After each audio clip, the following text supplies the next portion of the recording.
మనిషికి తన మనసే చెరసాలరా, మమతలు మమకారాలు బంధాలురా, వల్ల కాటి వరకేరా భవబంధాలు, నీ కళ్ళానికి చేరవురా అనుబంధాలు, వల్ల కాటి వరకేరా భవబంధాలు, నీ కళ్ళానికి చేరవురా అనుబంధాలు. కళ్ళలైన కలలు మానుకో, ఎల్లవేళల ప్రభుని వేడుకో. హల్లెలూయా హల్లెలూయా హల్లెలూయా. అందరూ గట్టిగా చప్పట్లు కొడదాం ప్రియులారా. దేవుని నామానికి మహిమ కలుగును గాక. మత్తయి సువార్త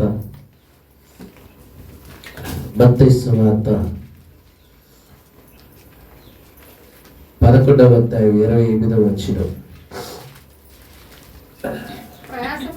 ప్రయాసపడి భారం మోసుకుంటున్న సమస్త జనులారా నా యొద్దకు రండి.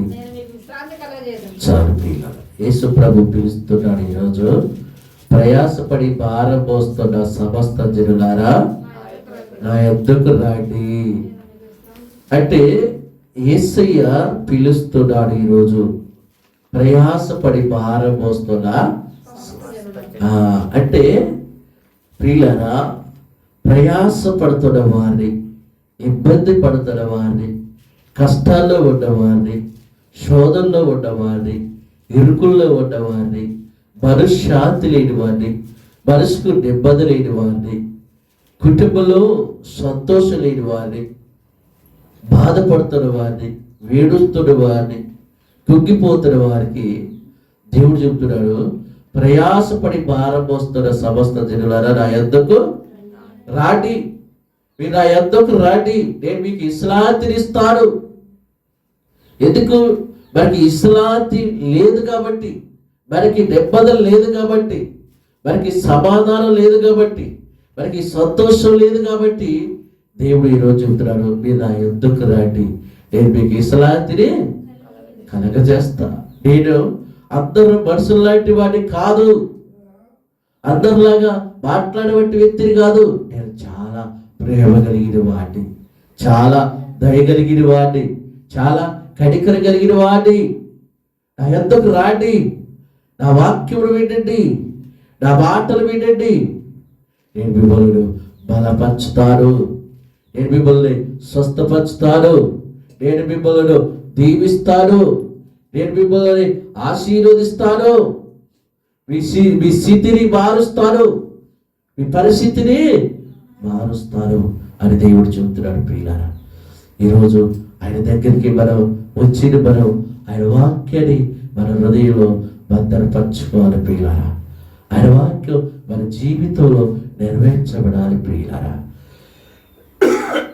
ఈరోజు సమాజంలో, సొసైటీలో ఎన్నో జీవితాలు, ఎన్నో కుటుంబాలు మనశ్శాంతి లేకుండా అయిపోయింది. అనుకుంటున్నారు, ఇక నా జీవితం ఇదే నా కుటుంబం అయిపోయింది, నా జీవితం అయిపోయింది, అయ్యో నా బతుకు ఆగమైపోయింది, నా కుటుంబం ఆగమైపోయిందని ఒకరు ఈరోజు బాధపడుతుంటే దేవుడు చెబుతున్నాడు, నీ కుటుంబాన్ని కట్టువాడు ఆయనే. నీ ఇంట్లో ఏ అవసరాలు తీర్చాలో ఆయనకి తెలుసు, నీకు ఏది అక్కర్లోనే ఆయనకి తెలుసు. కానీ ఈరోజు ఆయన మాట మనం వింటే ప్రియులారా, ఆయన అంటున్నాడు, నా యొద్దకు రండి. మనుషులైతే మిమ్మల్ని ఏడిపిస్తారు, మనుషులైతే మిమ్మల్ని నిందిస్తారు, మనుషులైతే మిమ్మల్ని గేలి చేస్తారు, మనుషులైతే మిమ్మల్ని మోసం చేస్తారు, మనుషులైతే మిమ్మల్ని వాడుకొని వదిలేస్తారు. నేను దేవుడిని, నేను పరిశుద్ధుని, మీరు నా యొద్దకు రండి. ఆయన కులాన్ని చూడట్లేదు, మతాన్ని చూడట్లేదు, ప్రాంతాన్ని చూడట్లేదు, రంగు చూడట్లేదు ప్రియులారా. ఆయన అందరినీ పిలుస్తున్నాడు, అందరికీ ఆహ్వానిస్తున్నాడు, అందరినీ రమ్మంటున్నాడు. ప్రియులారా, నా యొక్క విశ్రాంతిని మీకు కలగజేస్తాడు అంటున్నాడు. ఎక్కడ చూద్దామన్నా, అటు కుటుంబంలో కానీ, ఇటు పిల్లల్లో కానీ, భర్తలో కానీ, మరో కానీ అసలు నాకు ఎంత కష్టపడ్డా నాకు మనశ్శాంతి లేదు, ఎంత ప్రయాసపడ్డా నాకు కుటుంబంలో సమాధానం. అసలు ఏమైపోతుంది? చూసోడికేమో సంపాదిస్తానంటాం, ఇంటికి వస్తేనేమో ప్రభావం ఉండట్లేదు. ఎటు వెళ్ళిపోతుంది?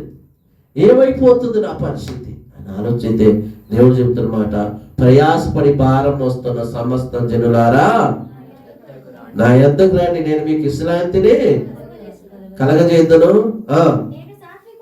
నేను సాత్వికులను, దేన మనసు గలవాడిని గనక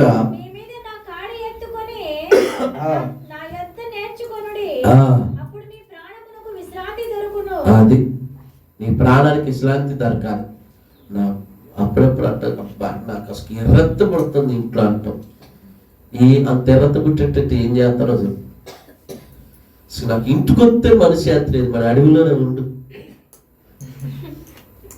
కొంతమంది అబ్బో అసలు పనికాడున్నంత హాయిగా ఇంటికి పోతే అసలు నాకు హాయి ఉండదు అంట. మరి ఆడే ఉండు.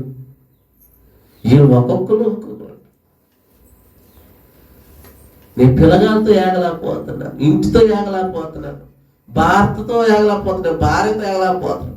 అబ్బా తలకాయ మాత్రం 150 మీద 150 కొట్టుకుంటున్నా, తీటికిపోతుంది ఆలోచన చేస్తా అంటున్నారు. జంతువుల డబ్బాల మీద డబ్బాలు అయిపోతాను. నా ప్రియమైన సహోదరి సోదరు, ఈరోజు నా ప్రభు చెప్తున్నాడు, నీ ప్రాణానికి విశ్రాంతినిస్తాడు. హల్లెలూయా, హల్లెలూయా. నీ ప్రాణానికి నెమ్మదినిస్తాడు, నీ కుటుంబానికి నెమ్మదిస్తాడు, నీ పిల్లలకి సమాధానం ఇస్తాడు దేవుడు. ఇదిగో ఈ నవంబర్ చివరి రోజుల వరకు కూడా మనల్ని ఎందుకు కాపాడుతున్నాడంటే మరొక అవకాశం మనకి ఇస్తున్నాడు, దేవుడు నామాన్ని మహిమపరచడానికి. హల్లెలూయా. దేవుడు నామాన్ని గణపరచడానికి దేవుడు మరొక అవకాశం మనకి ఇస్తున్నాడు. ప్రియులారా, మనం ఈ నెలలో కానీ లేకపోతే ఈ 11 నెలలో కానీ మనం మోసపోయి ఉండము, మనం మోసం చేసి ఉంటారేమో. ఒకసారి బైబిల్లోకి వెళ్ళి చూద్దాం ప్రియులారా. కీర్తనలో 108వ కీర్తన 118 వాక్యం. కీర్తనలో మనుషులను నమ్ముట కంటే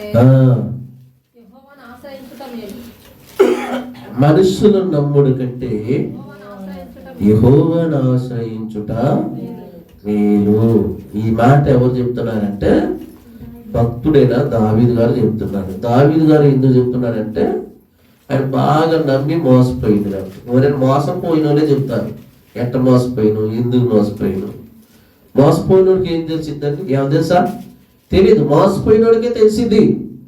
అందుకనే దావీదు గారు మోసపోయింది కాబట్టి కీర్తన గ్రంథంలో చెప్తున్నారు, మనస్సును నమ్ముడు కంటే యెహోవాను ఆశ్రయించుట మేలు. అంటే మనిషిని నమ్మి మోసపోయాడు.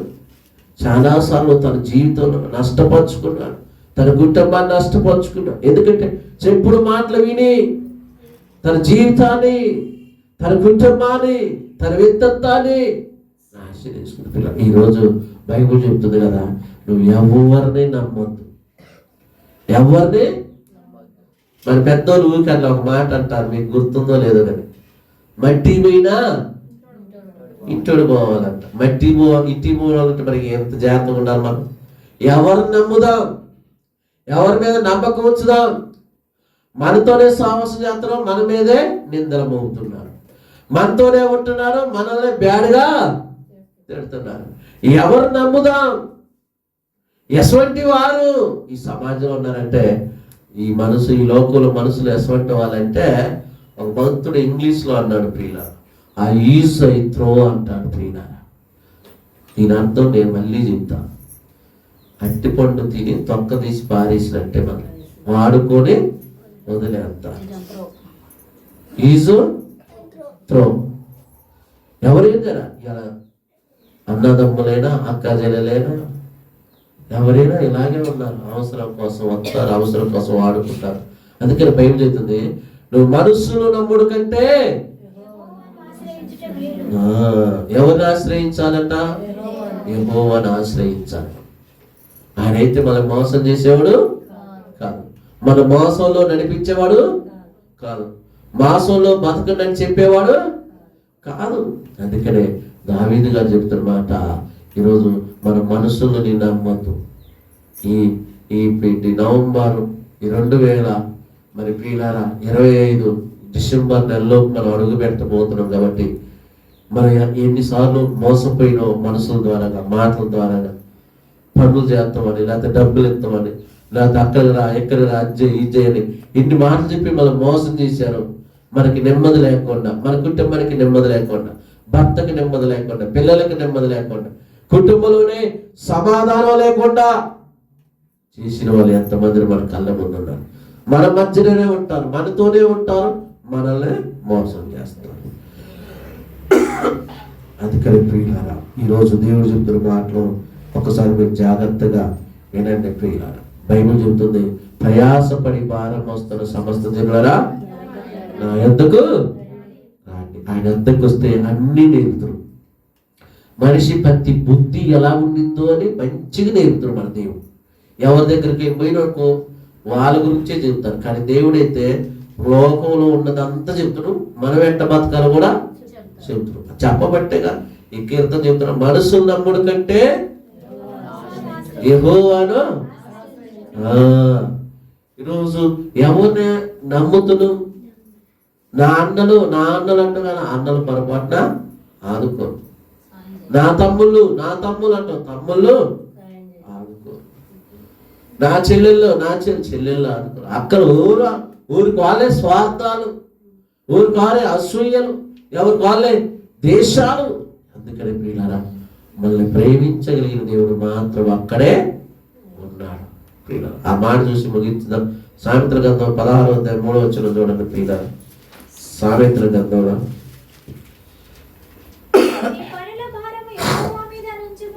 నీ పనులు భారం యెహోవా మీద ఉంచుము, అది నీ పనులు భారం యెహోవా మీద ఉంచుము, అప్పుడు నీ ఉద్దేశములన్నీ కూడా చెప్పటం ఎందుకు, మనకు గొడవ పెట్టుకోవటం ఎందుకు? అవునా కదా? అసలు మనం ఎందుకు చెప్పాలి? మన ఇంట్లో విషయాలు, మన కుటుంబ విషయాలు ఎందుకు చెప్పుకోవాలి? చెప్పుకుంటే దేవుడు చెప్పుకో, లేదు నీకోసం ప్రార్థించే సేవకుడు చెప్పుకో, అంతే తప్ప ఎవరు చెప్పినా కానీ నిన్ను సులభంగా చేస్తారు. నిన్ను సులభం చేసి నేనేం చేస్తా తెలుసా? అవమానపరుచుతారు ప్రియులారా. హల్లెలూయా. నీ పనుల భారం యెహోవా మీద, నీ కష్టాలు దేవుడు చెప్పు, నీ బిడ్డల సమస్యల దేవుడు చెప్పు, నీ భర్త సమస్య దేవుడు చెప్పు, నీ భార్య సమస్య దేవుడు చెప్పు. లేకపోతే నీకు కలిసి రావట్లేదా దేవుడికి తెలియజేయి, నీ పనిలో కలిసి రావట్లేదా దేవుడికి తెలియజేయి, నువ్వు ఆరోగ్యం లేదా దేవుడికి చెప్పు, నీ పరిస్థితి బాగా దేవుడికి చెప్పు. ప్రతిదీ దేవుడికి చెప్తే దేవుడు నీ పరిస్థితిలో నుంచి నీకు మార్గాన్ని చూపిస్తాడు. దేవుడు చెప్తే నీ అవసరాలన్నీ కూడా తీరుస్తాడు. ప్రభా, నీ పనులు భారం యెహోవా మీద ఉంచుము, అప్పుడు ఆయన నీ ఉద్దేశాలన్నీ కూడా సఫలపరుస్తాడు. నువ్వు ఎవరే చెప్పినా కానీ నేను చిన్న చూపు చూస్తాను. కాబట్టి దేవుడు ఇటు యొక్క సభలో నీతో నాతో మాట్లాడుతున్న మాటలు దేవుడు ఇటు వాక్యాన్ని మీ హృదయంలో భద్రపరిచి మిమ్మల్ని దీవించును గాక. ఆమేన్.